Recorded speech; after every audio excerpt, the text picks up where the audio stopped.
Hello everyone, welcome to the session. आज की class में हम पढ़ने जा रहे हैं पंजाब स्कूल एजुकेशन बोर्ड की 8वीं क्लास की हिंदी की किताब पहली भाषा फर्स्ट लैंग्वेज और उसमें उसका 17वां पाठ नीरज के दोहे। पहले हम इस पाठ का सार समझेंगे, फिर डिटेल में ये जो दोहे हैं पढ़ेंगे, समझेंगे और क्वेश्चन आंसर्स के ऊपर चर्चा करेंगे। तो चलिए सार से शुरू करते हैं। इसमें कवि जो है वे ईश्वर से प्रार्थना करते हुए कहता है कि हे भगवान, तरह तरह की बुराइयां मेरे हृदय में कांटे की तरह चुभ रही हैं। कृपा करके उन्हें सदा के लिए मिटा दो। मर्यादा और त्याग ही तो राम का नाम है। जिसका मन इन दोनों में लग जाता है वह सदा बुराइयों से दूर हो जाता है। यह सारा संसार इंद्रधनुष के रंग जैसा दिखाई देता है।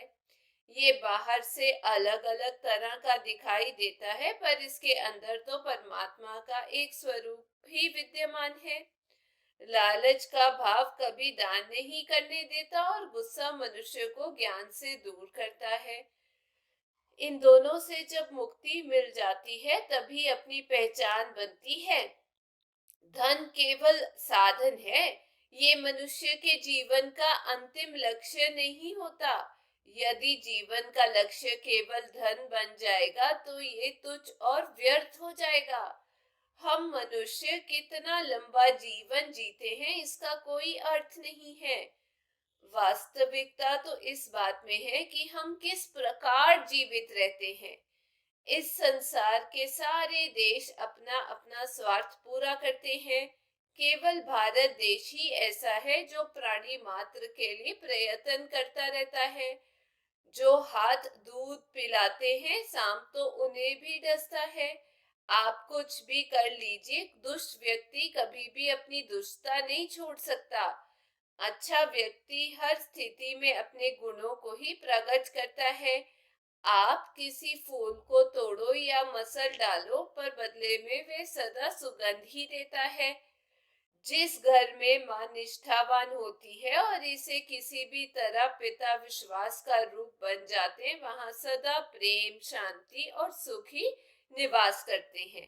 तो ये था पाठ का सार। अब हम एक एक पंक्ति को पढ़ेंगे और फिर डिटेल में उसे समझेंगे। तो चलिए शुरू करते हैं पहले से।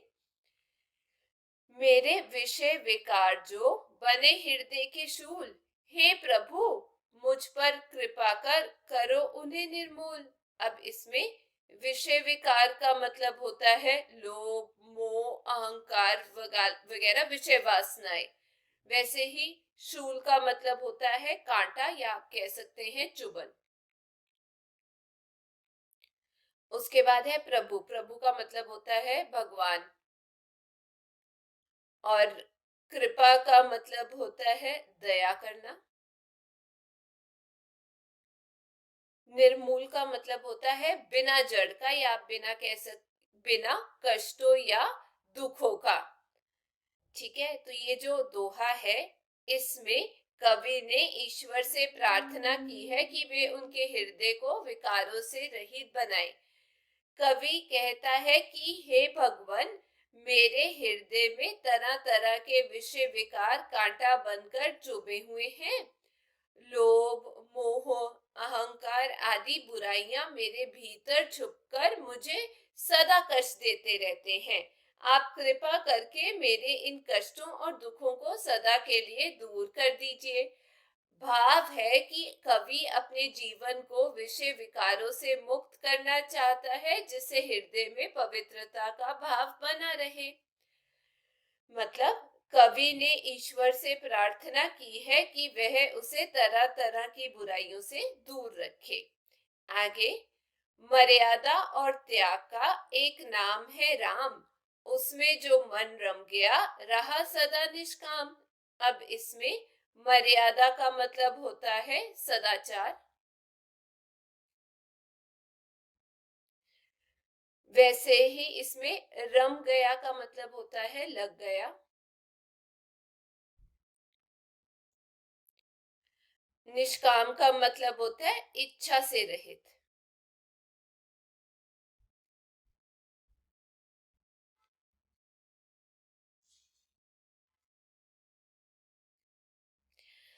अब इसमें कवि ने श्री राम के महत्व को प्रकट किया और माना है कि उनके नामात्र से सभी कष्ट दूर हो जाते हैं। मतलब कवि ने श्री राम के गुणों को प्रकट करते हुए कहा है कि सदाचार का पालन और त्याग देने की अपार शक्ति ही श्री राम का एक नाम है।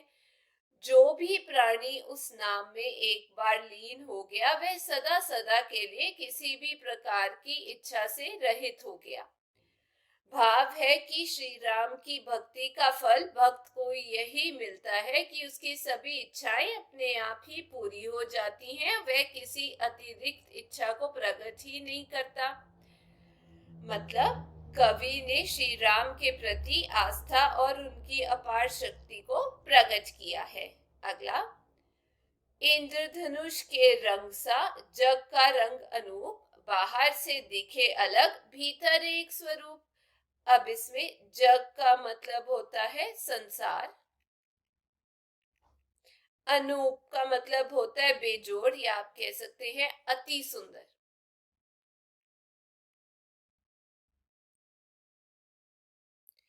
वैसे दिखे का मतलब दिखाई देता है और भीतर का मतलब होता है अंदर।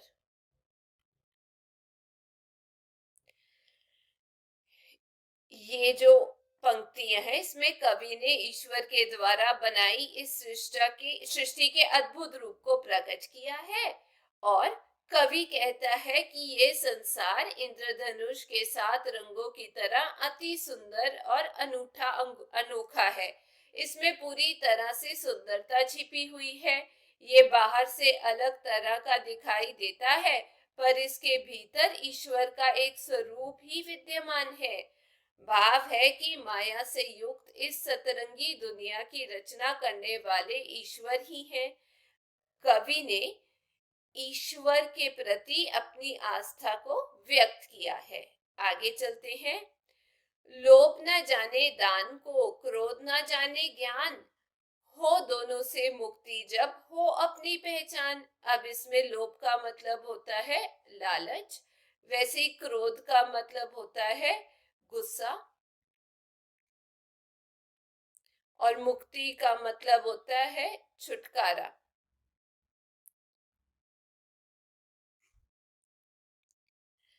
अब इसमें कवि ने स्पष्ट किया है कि इस संसार में रहने वाले अपनी वास्तविक पहचान प्रकट कर सकते हैं, लेकिन इसके लिए उन्हें प्रयत्न करना पड़ेगा। मतलब कवि कहता है कि मनुष्य के हृदय में जब लालच और जमाखोरी का भाव आ जाता है तो वह दूसरों को दान नहीं दे सकता, वह औरों की सहायता नहीं करता।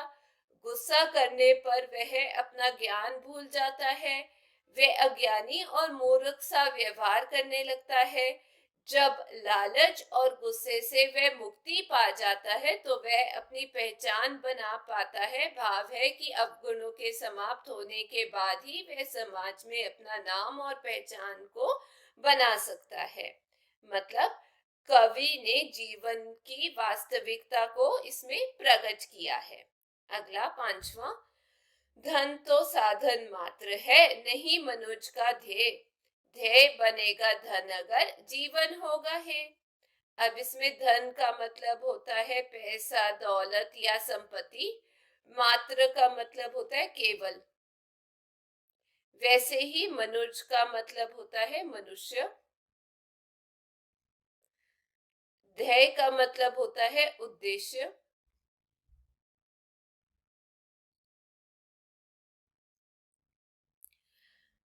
अगर का मतलब होता है यदि।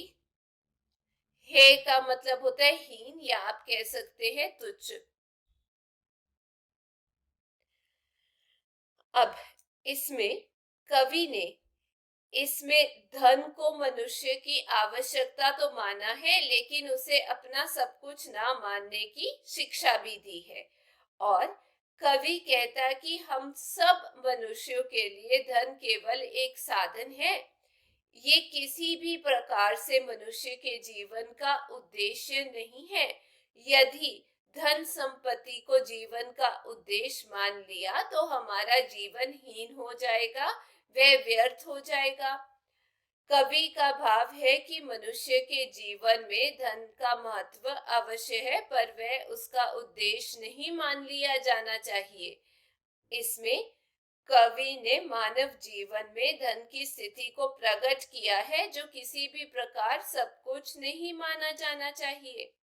अगला, हम कितना जीवित रहें इसका नहीं महत्व, हम कैसे जीवित रहें यही तत्व। अमरत्व, अमरत्व का मतलब होता है सदा बने रहना। ठीक है, अब ये जो पंक्तियां हैं, इसके अंदर कवि ने जीवन के लंबे होने को महत्वपूर्ण नहीं माना, बल्कि जीवन जीने के ढंग को महत्वपूर्ण माना है।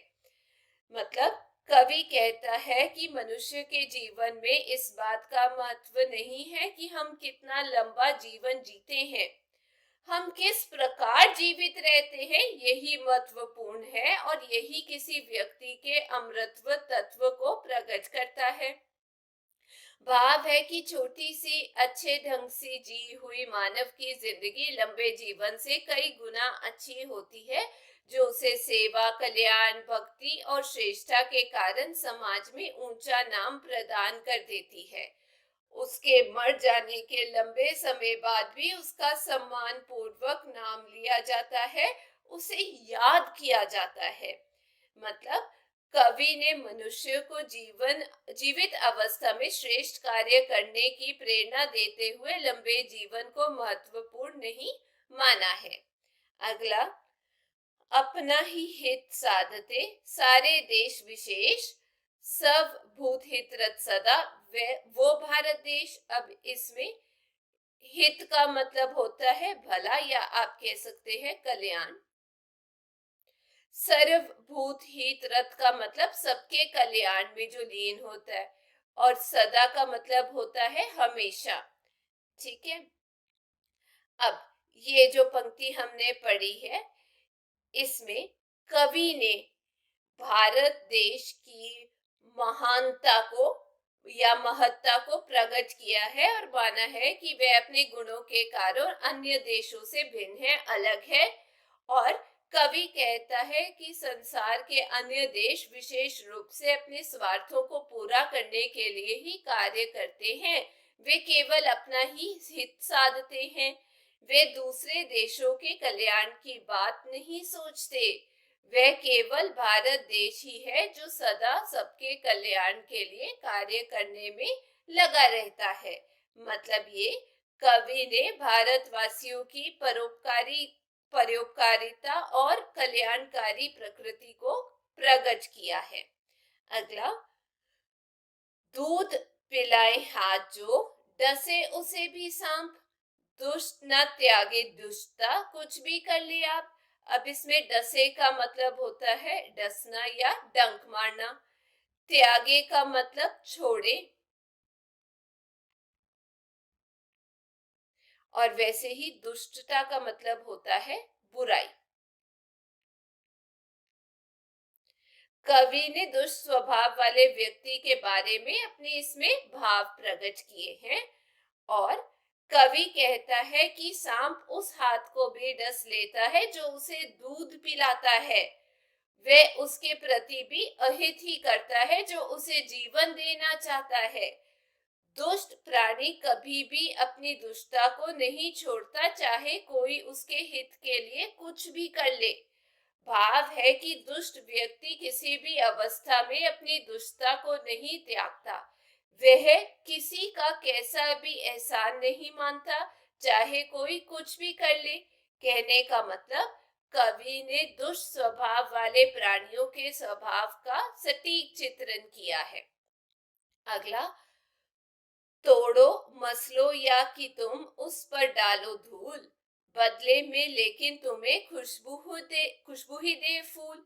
अब इसमें मसलो का मतलब होता है कुचलो, या दोनों हाथों के बीच जब हम रगड़ देते हैं उसे हम बोलते हैं मसलो। ठीक है, अब इसमें कवि ने अच्छे स्वभाव वाले लोगों की विशेषता का प्रकट किया, या विशेषता को प्रकट किया है। अब मतलब ये कवि कहता है कि अच्छे स्वभाव के लोग हानि पहुंचाने वालों के प्रति भी बुरा व्यवहार नहीं करते, वे उनके लिए भी कल्याण का भाव ही अपने मन में रखते हैं। यदि किसी फूल को तोड़ो, दोनों हाथों के बीच मसलो या उस पर धूल डालो तो भी बदले में कभी नुकसान नहीं पहुंचाते वे बदले में तुम्हें खुशबू ही देते हैं। अच्छे लोग विपरीत व्यवहार करने पर भी अहित का भाव मन में कभी नहीं लाते। भाव है कि अच्छे लोग हर स्थिति में अच्छे ही रहते हैं। मतलब कवि ने अच्छे स्वभाव के लोगों को हर स्थिति में अच्छा व्यवहार करने वाला ही माना है। अगला 10वां, स्नेह शांति सुख सदा ही करते वहां निवास, निष्ठा जिस घर मां बने पिता बने विश्वास। अब इसमें स्नेह का मतलब होता है प्रेम, निवास का मतलब रहने का स्थान या आप कह सकते हैं रहना, निष्ठा का मतलब होता है कौशल। और वैसे ही इसमें इन पंक्तियों के अंदर जो कवि हैं, कवि ने किसी भी अच्छे घर के गुणों को माता पिता के गुणों के आधार पर प्रकट किया है। मतलब ये कवि कहता है कि किसी भी घर की सुख शांति और प्रेम की नींव की मजबूती उसके माता पिता के गुण होते हैं। जिस भी घर में श्रद्धा, एकाग्रता और कौशल के आधार माँ होती है और पिता विश्वास के आधार बनते हैं, उस घर में सदा ही स्नेह, शांति और सुख का निवास होता है। उस घर में सब प्रकार का आनंद होता है। भाव है कि किसी भी घर की खुशियां उसमें रहने वाले माता पिता के उच्च संस्कारों और गुणों पर निर्भर करती हैं। बच्चे उन्हीं अच्छे गुणों को प्राप्त करके अपने जीवन को श्रेष्ठ बनाते हैं। मतलब ये कवि ने किसी भी परिवार के संस्कारों की श्रेष्ठता को माता पिता के कारण माना है, जो परिवार की सुख शांति के आधार बनते हैं। तो ये था पाठ के बारे में चर्चा। अब हम चर्चा करेंगे इस पाठ के अभ्यास के बारे में। शुरू करते हैं शब्द अर्थ से। विषय विकार का मतलब लोभ, मोह, अहंकार आदि विषय वासनाएं। शूल का मतलब कांटा, शुभन। प्रभु का मतलब भगवान। कृपा का मतलब दया। निर्मूल का मतलब बिना जड़ का या बिना कष्टों और दुखों का। मर्यादा का मतलब सदाचार। रम गया मतलब लग गया। निष्काम का मतलब इच्छा से रहित। जग का मतलब संसार। अनूप का मतलब बेजोड़ या अति सुंदर। दिखे का मतलब दिखाई देता है। भीतर का मतलब होता है अंदर। लोभ का मतलब लालच। क्रोध का मतलब गुस्सा। मुक्ति का मतलब छुटकारा। धन का मतलब पैसा, दौलत या संपत्ति। मात्र का मतलब केवल। मनुज का मतलब मनुष्य। ध्येय का मतलब उद्देश्य। अगर का मतलब यदि। हे का मतलब हीन, तुच्छ। अमृतत्व का मतलब सदा बने रहना। हित का मतलब भला या कल्याण। सर्वभूत हित रत मतलब सबके कल्याण में लीन। सदा का मतलब हमेशा। डसे का मतलब डसना या डंक मारना। त्यागे मतलब छोड़े। दुष्टता का मतलब बुराई। मसलो का मतलब कुचलो या दोनों हाथों के बीच रगड़ो। स्नेह का मतलब होता है प्रेम। निवास का मतलब रहने का स्थान या रहना। निष्ठा का मतलब होता है कौशल। श्रद्धा का मतलब एकाग्रता या आधार। आगे कहा गया है इन प्रश्नों के उत्तर एक या दो वाक्यों में लिखें। पहला प्रश्न है इन दोहों के कवि का नाम लिखें। उत्तर इन दोहों के कवि का नाम श्री नीरज है। दूसरा, कवि ने प्रभु से क्या प्रार्थना की है। उत्तर, कवि ने प्रभु से प्रार्थना की है कि वे उसके हृदय में विद्यमान सभी बुराइयों और विषय विकारों को सदा के लिए दूर कर दे। अगला, हमें अपना मन किस में और किस भाव से रमाना चाहिए। उत्तर, हमें अपना मन मर्यादा और त्याग के प्रतीक श्री राम में रमाना चाहिए। अगला, कवि ने जग के रंग की तुलना किस रंग से की है। उत्तर, कवि ने जग के रंग की तुलना इंद्रधनुष के रंगों से की है। अगला, हम अपने को कब पहचान सकते हैं। उत्तर, जब हमारे मन में लोभ और क्रोध ना हो तो हम अपने को पहचानते हैं। अगला, जीवन में महत्व किस बात का है? उत्तर, जीवन का महत्व इस बात में छिपा है कि हम अपना जीवन किस प्रकार जीते हैं। जीवन का महत्व लंबी आयु से नहीं है। सभी देशों में भारत की विशेष पहचान क्या है? उत्तर, भारत अन्य देशों के समान स्वार्थी आधार पर कार्य नहीं करता, बल्कि सभी देशों के कल्याण की दिशा में। दुष्ट व्यक्ति की तुलना किससे की गई है? उत्तर, दुष्ट व्यक्ति की तुलना सांप से की गई है। अगला, फूल की क्या विशेषता है? उत्तर, फूल की विशेषता है कि वह मसले जाने पर भी सुगंध ही देता है। अगला, घर की सुख शांति किसमें निहित है? उत्तर, घर की सुख शांति माता पिता के गुणों और व्यवहार में निहित है। आगे कहा गया है, इन दोहों की सप्रसंग व्याख्या करें। दोहा है, लोभ न जाने दान को, क्रोध न जाने ज्ञान, हो दोनों से मुक्ति जब हो अपनी पहचान। अब इसमें शब्दार्थ, लोभ का मतलब होता है लालच, क्रोध का मतलब गुस्सा और मुक्ति का मतलब छुटकारा।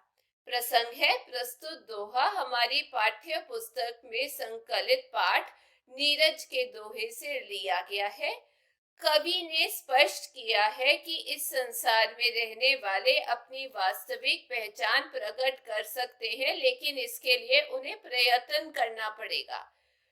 व्याख्या, कवि कहता है कि मनुष्य के हृदय में जब लालच और जमाखोरी का भाव आ जाता है तो वह दूसरों को दान नहीं दे सकता, वह औरों की सहायता नहीं करता, गुस्सा करने पर वह अपना ज्ञान भूल जाता है, वह अज्ञानी और मूर्ख सा व्यवहार करने लगता है। जब लालच और गुस्से से वह मुक्ति पा जाता है तो वह अपनी पहचान बना पाता है। भाव है कि अवगुणों के समाप्त हो जाने के बाद ही वह समाज में अपना नाम और पहचान को बना सकता है। विशेष पहला, कवि ने जीवन की वास्तविकता को इसमें प्रकट किया है, और दूसरा, भाषा सरल, सरस और भावपूर्ण है। दूसरा, स्नेह, शांति, सुख सदा ही करते वहां निवास, निष्ठा जिस घर माँ बने, पिता बने विश्वास। अब इसमें शब्दार्थ है, स्नेह का मतलब प्रेम, निवास का मतलब रहने का स्थान या रहना, निष्ठा का मतलब होता है कौशल, और श्रद्धा का मतलब एकाग्रता या आधार। आगे प्रसंग, प्रस्तुत दोहा हमारी पाठ्य पुस्तक में संकलित पाठ नीरज के दोहे से लिया गया है। इसके रचयिता श्री नीरज है। कवि ने किसी भी अच्छे घर के गुणों को माता पिता के गुणों के आधार पर प्रकट किया है। व्याख्या, कवि कहता है कि किसी भी घर की सुख शांति और प्रेम की नींव की मजबूती उसके माता पिता के गुण होते हैं। जिस भी घर में श्रद्धा, एकाग्रता और कौशल के आधार माँ होती है और पिता विश्वास के आधार बनते हैं, उस घर में सदा ही स्नेह, शांति और सुख का निवास होता है। उस घर में सब प्रकार का आनंद होता है। भाव है कि किसी भी घर की खुशियां उसमें रहने वाले माता पिता के उच्च संस्कारों और गुणों पर निर्भर करती है। बच्चे उन्हीं अच्छे गुणों को प्राप्त करके अपने जीवन को श्रेष्ठ बनाते हैं। विशेष, कवि ने किसी भी परिवार के संस्कारों की श्रेष्ठता को माता पिता के कारण माना है, जो परिवार की सुख शांति के आधार बनते हैं, और इसकी भाषा में सरलता, सरसता और सहजता के गुण विद्यमान है। आगे सांप और फूल के उदाहरण द्वारा कवि क्या कहना चाहते हैं? उत्तर, सांप और फूल के उदाहरण देकर कवि ने मानव के स्वभाव को स्पष्ट करना चाहा है। दुष्ट और बुरे लोग सांप जैसे होते हैं, जो उनका भला करने वालों का भी बुरा ही करते हैं। अच्छे स्वभाव के लोग फूल की तरह सबको सुगंध ही प्रदान करते हैं। जिस प्रकार फूल मसला जाने के बाद भी सुगंध ही प्रदान करता है, उसी प्रकार अच्छे स्वभाव का व्यक्ति बुरे और दुष्ट लोगों का भी कल्याण करना चाहता है। आगे, जीवन की पहचान क्या है? पठित दोहे के आधार पर उत्तर दें। उत्तर, जीवन की पहचान बुराइयों से दूर रहकर परिश्रम करते हुए ईमानदारी से जीना है। सभी का हित चाहते हुए लोभ और क्रोध से दूर रहकर अच्छी भावना को धारण करना ही इसकी पहचान है। अगला, कवि ने धर्म अध्यात्म से संबंधित दोहों में क्या क्या कहा है? उत्तर, कवि ने धर्म और अध्यात्म से संबंधित दोहों में कहा है कि इंसान को केवल अपने स्वार्थ के लिए काम ना करते हुए परोपकार की भावना को महत्व देना चाहिए। मर्यादा और त्याग के द्वारा समाज को एक साथ जोड़ा जा सकता है। ईश्वर सर्वत्र है और उसे कभी नहीं भुलाना चाहिए। ईश्वर ही हमारे विषय विकारों को दूर करते हैं। आगे व्याकरण दी गई है। दो दो पर्यायवाची शब्द लिखे। मैंने उत्तर लिखा है, जग के लिए संसार और जगत, मुक्ति के लिए मोक्ष या निर्वाण, ध्येय का मतलब उद्देश्य लक्ष्य, मनुज का मतलब मानव मनुष्य, हित का मतलब कल्याण या भलाई, हाथ का मतलब हस्त या कर, दूध का मतलब दुध्य या क्षीर, साम का मतलब सर्प या नाग, खुशबू का मतलब सुगंध या महक, फूल का मतलब पुष्प या प्रसून, स्नेह का मतलब प्रेम या प्यार। आगे, जीवित में इत, महत्व में त्व और दुष्टता में ता प्रत्यय लगे हैं। इन तीनों प्रत्ययों से नए शब्द बनाएं। तो इसका उत्तर मैंने यहाँ लिखा है, मर्यादा जोड़ इत का मर्यादित, क्रोध जोड़ इत क्रोधित, सुगंध जोड़ इत सुगंधित, वैसे अमर जोड़ त्व का अमृतत्व, कवि प्लस त्व कवित्व, मनुष्य प्लस त्व मनुष्यत्व, मनुज प्लस ता मनुजता, महान प्लस ता महानता, मानव प्लस ता वो हो गया महानता। तो ये था इस कविता के बारे में चर्चा। मैं उम्मीद करती हूँ आप लोगों को पाठ अभ्यास और ये कविता अच्छे से समझ आ गई होगी। यदि आपको वीडियो अच्छी लगी तो चैनल को लाइक शेयर सब्सक्राइब जरूर कीजिएगा। फिर मिलेंगे। Till then take care, bye bye.